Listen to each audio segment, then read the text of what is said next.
Welcome दोस्तों, स्वागत है आपका मेरे YouTube चैनल में।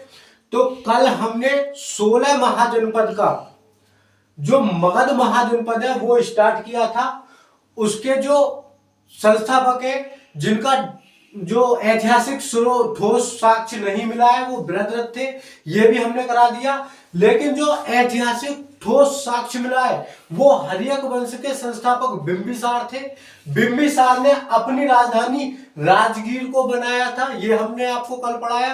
राजगीर को बनाने का भी कारण हमने बताया, क्योंकि चारों तरफ से पहाड़ों से घिरा हुआ था। इसने अपना जो राज्य विस्तार किया, ये कैसे किया, ये भी हमने आपको बताया था।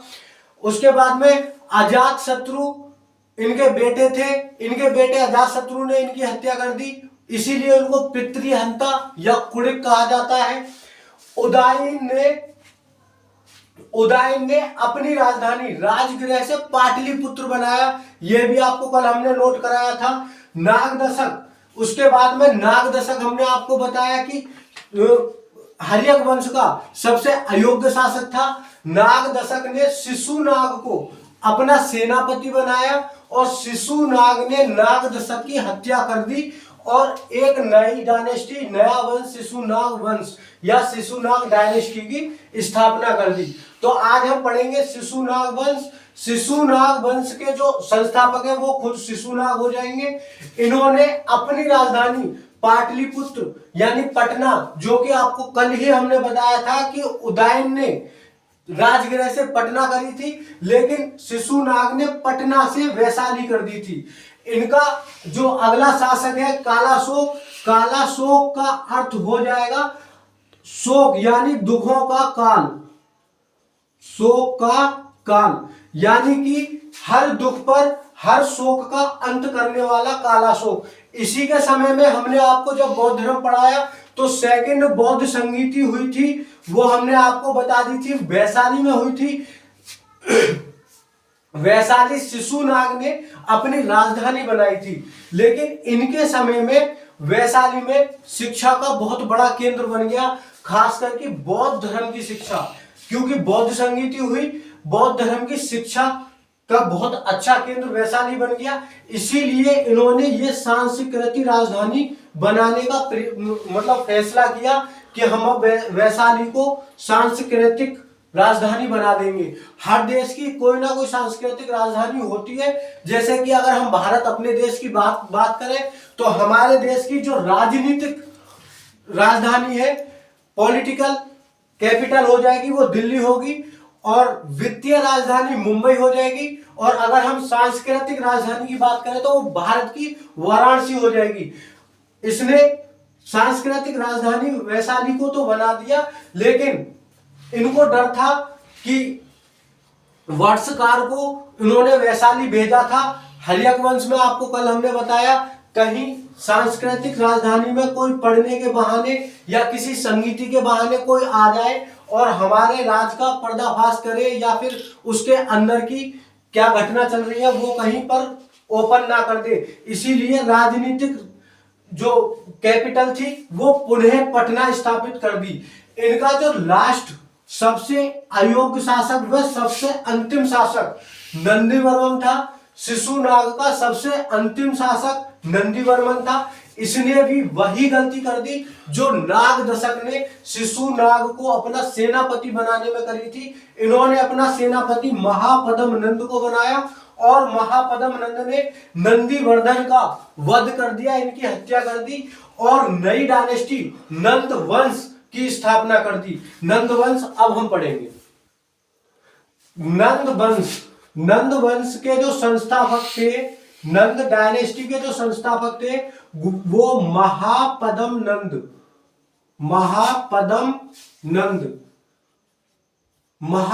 नंद ये शूद्र जाति के राजा थे। शूद्र जाति के राजा थे। ये क्षत्रियों से बहुत 36 का आंकड़ा रखते थे, क्षत्रियों से कटते थे। इनका जो सपना था, इनका सपना यह था कि मैं सब क्षत्रियों को मार दूंगा, और इन्होंने अपनी उपाधि ली थी महाक्षत्रांतक या सर्व क्षत्रांतक। इन्होंने उपाधि ली सर्व क्षत्रांतक, यानी कि सब क्षत्रियों का अंत कर देंगे। इन्होंने उपाधि ली। इन्होंने कलिंग पर एक आक्रमण किया। महापद्म नंद ने कलिंग पर आक्रमण किया और जीत गए। कलिंग पर आक्रमण करने का जो मेन कारण था, उस समय बहुत अच्छी लकड़ी वहां पर मिलती थी इनके महलों के लिए, और हाथी, अच्छी अच्छी प्रजाति के हाथी वहां पर मिलते थे, और अच्छी लकड़ियां वहां पर मिलती थी इनके महलों को बनाने के लिए। उस समय पर हाथी का मतलब था कि इस समय पर अर्जुन टैंक, हाथी बहुत बड़ी भूमिका निभाते थे उस समय पर किसी भी युद्ध में। इनके एक पुत्र थे जिनका नाम धनानंद था। धनानंद बिल्कुल अयोग्य शासक थे, हमेशा शराब मदिरा के नशा में, हमेशा नाच गीत में लगे रहते थे। इन्हीं के समय पर सिकंदर ने, देखिए पटना में, सॉरी ये हमारा जो, देखिए जो हमारा महाजनपद मगध महाजनपद चल रहा था, वो मगध महाजनपद वो यहां पर तो मगध महाजनपद चल रहा था, इधर से पहाड़ियों से घिरा हुआ और इधर से बंगाल की खाड़ी से घिरा हुआ।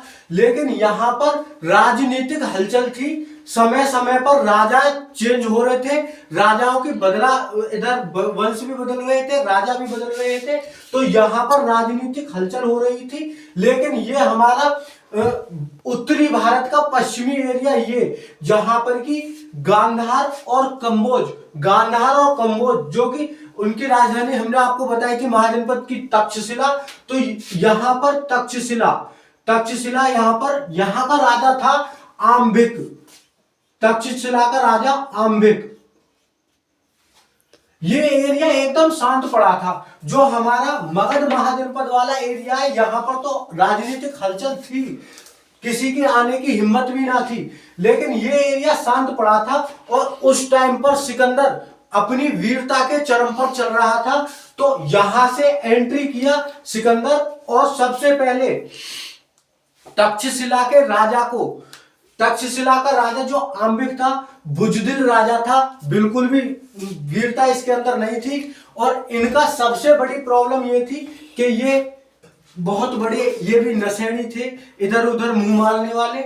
इनकी बीवी से, इनकी पत्नी से इनकी बिल्कुल बिगड़ी हुई थी, दाम्पत्य जीवन इनका बिल्कुल खराब चल रहा था। तो देखिए, जब हम रास्ते में चल रहे हो, 50 कंकड़ पत्थर अगर पड़े हैं तो हमारा रास्ता नहीं रोक सकते, और अगर एक छोटा कंकड़ भी हमारे जूते में आके फंस जाए ना, तो हम 4 कदम नहीं चल सकते। यही हाल होता है घर की टेंशन का और बाहर की लड़ाई का। बाहर की लड़ाई इंसान झेल जाता है, लेकिन घर की टेंशन नहीं झेल पाता। इनका दाम्पत्य जीवन बिल्कुल बेकार चल रहा था, ये टेंशन में थे, फिर भी इतने बहादुर, इतने क्या बिल्कुल भी बहादुर नहीं थे। तो इन्होंने, सिकंदर ने जैसे ही अटैक तक्षशिला पर किया, तो इन्होंने सिकंदर की स्वाधीनता स्वीकार ली, और स्वाधीनता ही नहीं स्वीकारी, बल्कि इनके साथ कहा कि यहां पर सिंध के राजा पोरस हैं, उनको युद्ध में, मतलब सिंध पे भी तुम अटैक करो और हम तुम्हारा साथ देंगे। तो आम्बिक सिकंदर के साथ आया था सिंध के राजा पोरस से लड़ने।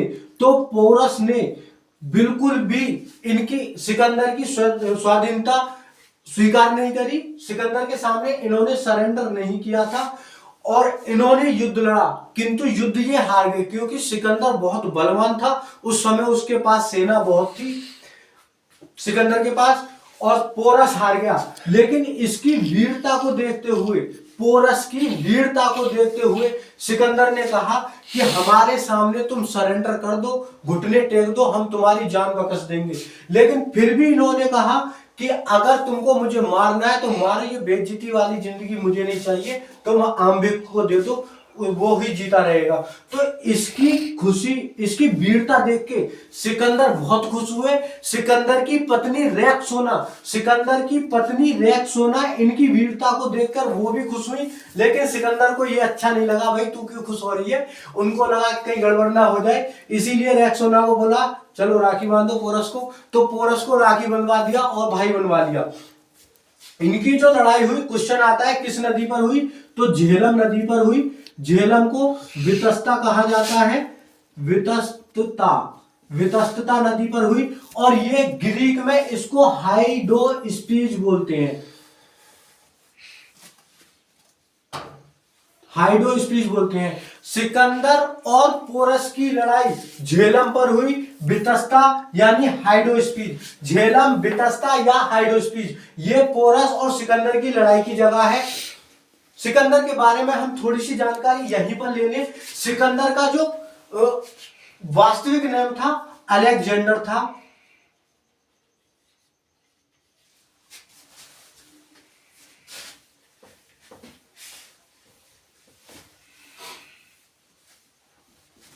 अलेक्जेंडर था। अलेक्जेंडर के आगे निकेटर और लगा देंगे, निकेटर इनका टाइटल था, अलेक्जेंडर निकेटर, निकेटर। इनके पापा का नाम फिलिप था, फादर फिलिप थे इनके।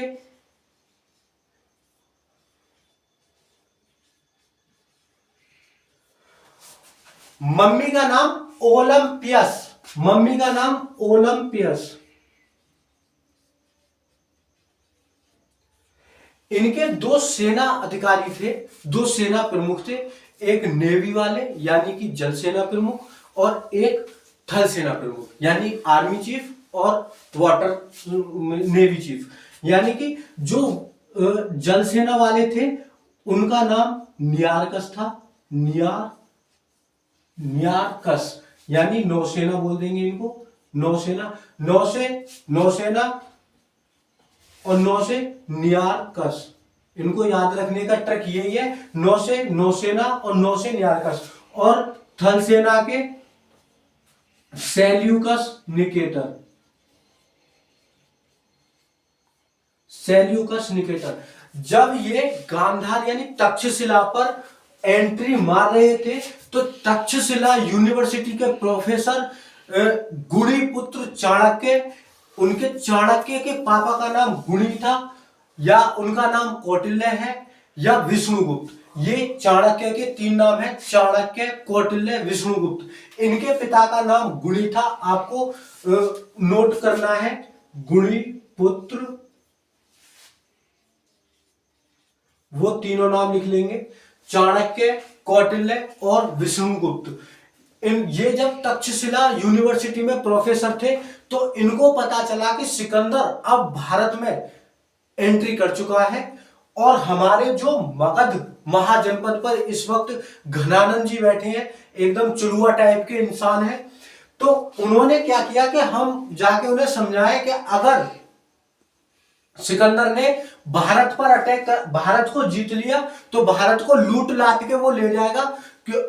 हालांकि राज तो उसका ही रहेगा, उसमें मान लीजिए जो राज करता है विकास भी कराता है, उसको लूटता भी है, लेकिन ऐसा नहीं है कि जो भारत देश का होगा वही भारत के लिए जितना कर पाएगा बाहर का कोई नहीं कर सकता। क्योंकि मिट्टी से मोहब्बत जब होती है कि मिट्टी में खेल के मिट्टी खा के मिट्टी से मोहब्बत होती है।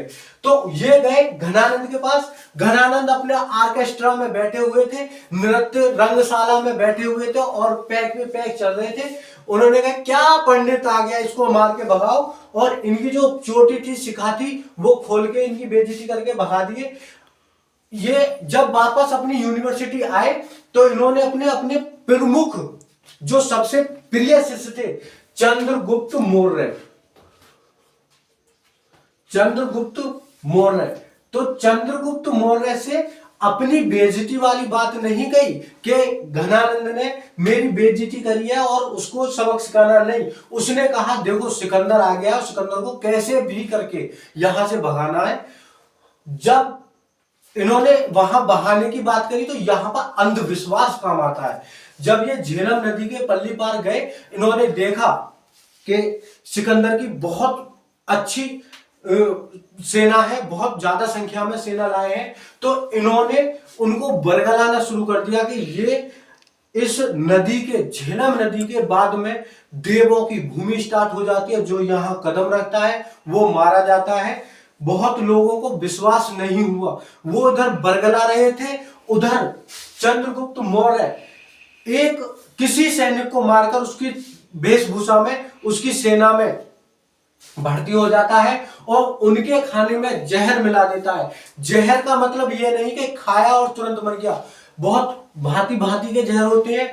अब मिलाओ 15 दिन बाद काम करेगा, 8 दिन बाद काम करेगा, 7 दिन बाद काम करेगा।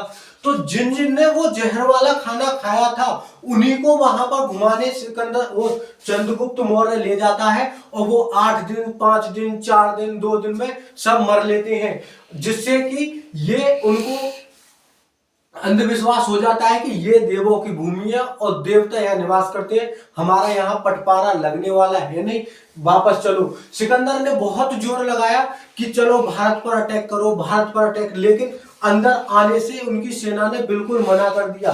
वायु से यानी सॉरी नौसेना का जो प्रमुख था नियारकस, नियारकस तो चुपचाप अपनी सेना लेकर वापस चला गया, लेकिन थल सेना प्रमुख सेल्यूकस निकेटर के दिमाग में अभी भी कुछ चल रहा था कि ऐसा हो नहीं सकता, कि ऐसा कुछ होता है कि देवभूमि है या यहाँ पर, लेकिन यहां से जैसे भी है वो चले गए। 323 ईसा पूर्व में 323 ईसा पूर्व में इराक के बेबीलोन में जब वापस जा रहे थे तो इराक के बेबीलोन में सिकंदर को पेट में दर्द होता है और डायरिया टाइप की कोई बीमारी हो जाती है। उनके वैद्य ने बहुत कोशिश करी उन्हें बचाने की, लेकिन बचाया नहीं जा सका। इतिहास का एक पन्ना यह भी कहता है कि इनको भी जहर से मारा गया था और जहर देने का काम चंद्रगुप्त मौर्य के गुरु विष्णुगुप्त या चाणक्य ने किया था, इनको जहर दिया था, लेकिन इस चीज का कोई ठोस सबूत नहीं है। सिकंदर को जहर देने का कोई ठोस सबूत नहीं है। माना जाता है कि चाणक्य जहर विद्या में निपुण थे, वो लड़कियों को विषकन्या बनाते थे। विषकन्या उनको कम मात्रा में नमक दिया जाता था ताकि उनके अंदर जहर की ज्यादा मात्रा बढ़ सके और इनकी मृत्यु हो जाती है, बचा नहीं पाते, इनकी मृत्यु हो जाती है। उसके बाद सिकंदर की मृत्यु 323 ईसा पूर्व हो जाती है बेबीलोन में।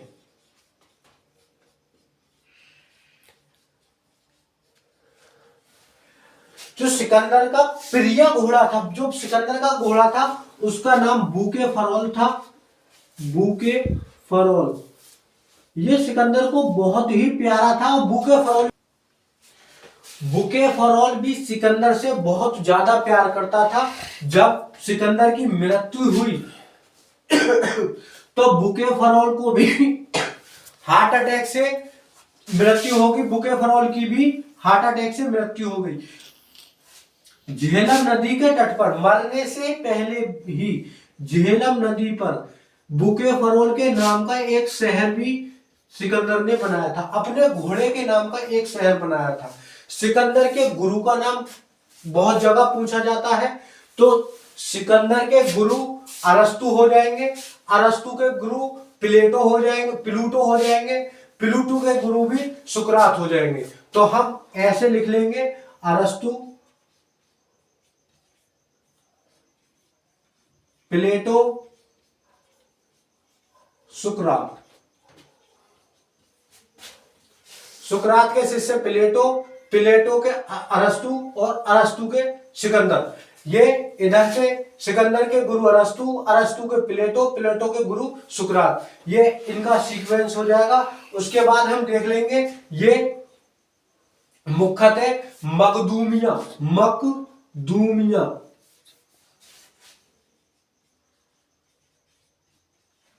मकदूमिया या यूनान के रहने वाले थे। यूनान के रहने वाले थे। अब जो आधुनिक नाम मकदूमिया का जो आधुनिक नाम है वो है मैसिडोनिया।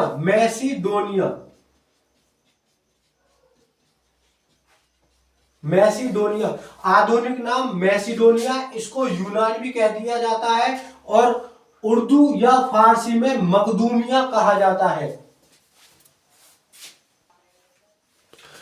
ऐसे करके सिकंदर का तो यहीं पर इंडिया में आ नहीं पाया और वापस चला गया और सिकंदर की मृत्यु हो गई।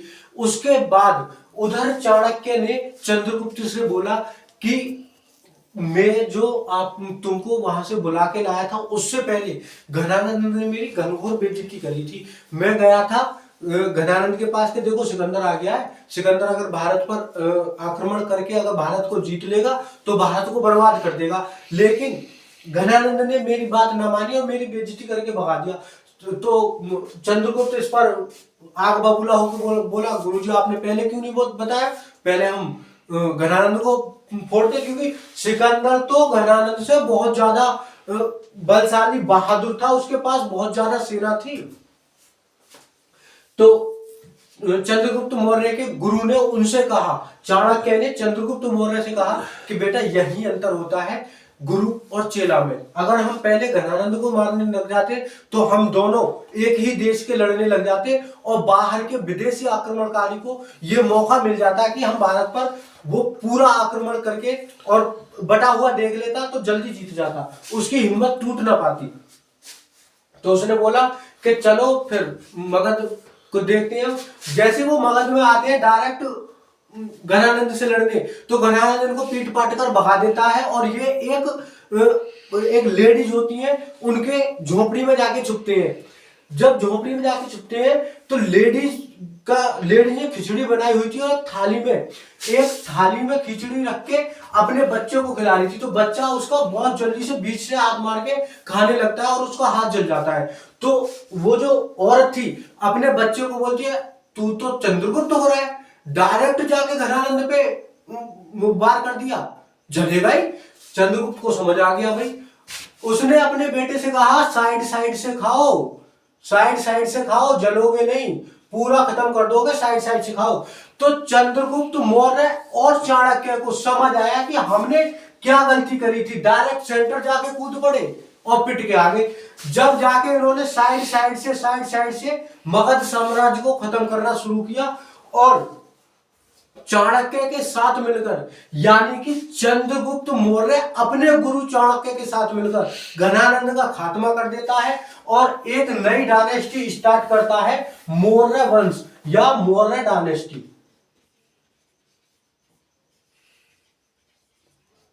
मौर्य वंश के संस्थापक अब तो बताने की जरूरत है नहीं, फिर भी मैं बता देता हूं। चंद्रगुप्त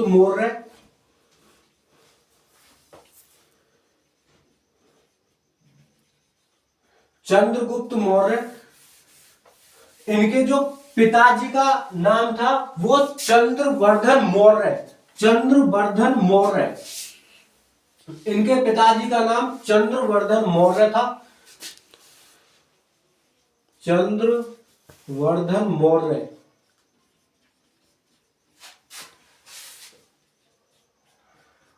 माता का नाम मधुरा या मोरा, माता का नाम मधुरा या मोरा। इनका जो जन्म हुआ वो पीपलीवन गणराज्य में, पीपलीवन